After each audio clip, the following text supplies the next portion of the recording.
Театре юного зрителя имени Михаила Сеспеля прошла премьера моноспектакля «Чапаев. Вечность за час». В основе постановки реальная биография легендарного начдива Красной Армии.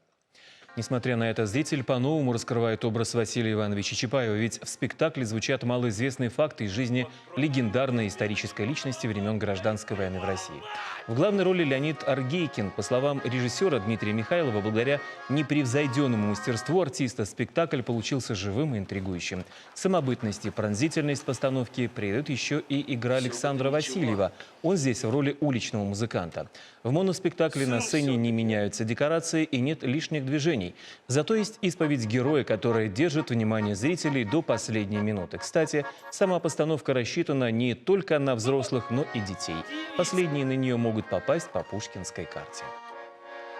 В спектакле мы постарались не показывать биографию самого Чапаева, а именно его характер, почему он стал легендой.